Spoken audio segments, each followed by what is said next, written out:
The Mazda RX-7 is a sports car made by Mazda with a front-engine rear-wheel drive layout, which is fairly typical, but unlike most cars, it's using a Wankel rotary power plant. The FC we're looking at here is actually the second generation, in that the SA and the FB were both the same car, but broken up into multiple series. The styling cues from the first RX-7 were very reminiscent of the Fairlady Z from Nissan at the time, and this second generation is a little bit more mature and refined, and much of its styling cues were actually derived from the Porsche 944. It was available as both a two-seat coupe, a 2+2, and a convertible, with the convertibles being the most rare and desirable, with only about 5,000 being made for the US market. Even though Mazda did use inspiration from other vehicles for design, they were very unique in that they still used a Wankel rotary power plant instead of a typical piston engine. This is a much simpler design, using a triangular rotor that spins inside a chamber, creating combustion and power, and doesn't use valves or pistons. The rotary engines are compact, lightweight, smooth, and high revving, but they also have some drawbacks such as poor fuel economy and high oil consumption, which leads to emissions issues. We obviously don't need to worry about emissions issues or reliability in the game, and the fuel economy on these rotaries are actually really set up nicely in that they rev high and seem to just sip on the fuel. Towards the end of its production, the FC RX-7 Turbo was producing 203 horsepower, and the turbocharged system known as the Turbo 2 featured a sequential twin-turbo system that reduced lag and improved responsiveness. Although the RX-7 always seemed to be overshadowed by the Toyota Supra and Nissan 300ZX, it had qualities that made it fun to drive. It has a low center of gravity, a balanced weight distribution, and the front engine rear drive layout is excellent for handling. The FC also has a more spacious interior compared to its predecessors, which is something you might pick up on if you're running this game in VR. The FC may not quite have the same prestige as its younger brother, the FD, but with Initial D using this as one of the hero cars, it has actually grown quite a bit in popularity in recent years. Let's go ahead and take this thing to Tokyo and see how it handles our lap.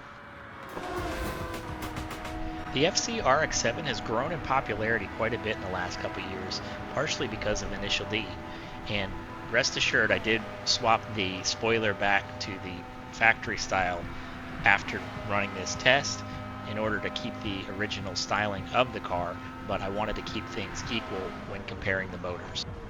Rotary engines are known for being fragile in the real world, and they have a tendency to pollute, being that they need to have oil added to the fuel mixture in order to properly lubricate the engine, since there's no sump. But in the game, they are high revving and fuel efficient, so they're a lot of fun to drive. We ended up getting around 5 laps on our tank, and the front tires wore at about 5% with our current setup, and about 15% to the rear, since this is a rear-wheel drive vehicle. The car rotates pretty well, but if you keep the pressure on too long, it can have a tendency to overheat the rear tires and break loose from you.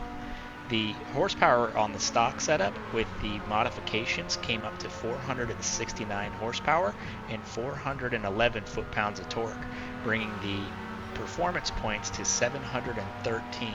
So dialing this back a little bit makes it a great contender in the 700 series.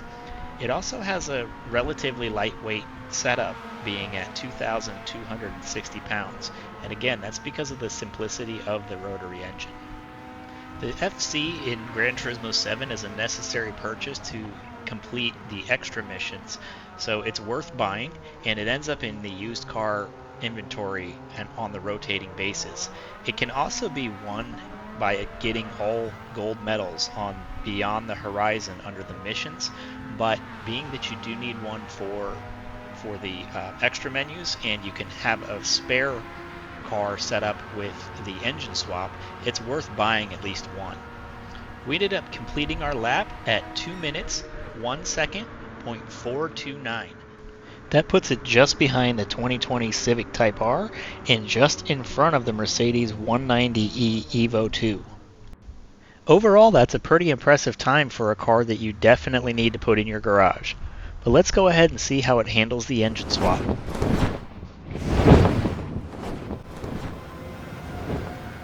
Every car that ends up taking the power plant from the 4-rotor 787B ends up as a monster.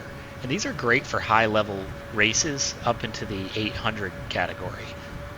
The engine is high revving, giving it a great tone, and it's also very fuel efficient, especially if you end up on one of the higher fuel maps. So it's not a car that's really difficult to drive in any of the races. Out of the 4 cars that currently accept this 4-rotor motor, the FC is probably the worst of the bunch, just because it has a shorter wheelbase, and it does have a tendency to overheat and end up washing out on you in long corners, or if you have sweeping corners that are going back and forth without any straight to cool them off. You can counter this by softening the suspension a little bit in your own build. I actually do like the way it feels, and just kind of ease off on the gas pedal when necessary. With the 5 times rates on the fuel and tires, this ends up going through a tank of fuel in 8 laps, which is very impressive for such a high performance car, and ends up with a 25% wear on the rear tires after 3 laps and about 5% in the front. So tires are going to be your limiting factor. The car ended up picking up an additional 73 performance points, but it added 520 horsepower and 165 foot-pounds of torque, bringing the horsepower to 989 and the torque to 577. And this is all with just a 46-pound gain in overall weight, bringing the total overall weight to 2,306 pounds. The FC is a great addition to your garage and necessary for the extra menus, but at 1.7 million, it might be worth swapping this motor for last. We ended up crossing the line at 1 minute 54 seconds, .655. That puts it just behind the Lexus LFA and just in front of the '89 BMW M3 with the engine swap. Even though that's impressive, I'd still leave this as the last 4-rotor conversion. I'm grateful for you guys for watching, and please like and subscribe to see future content.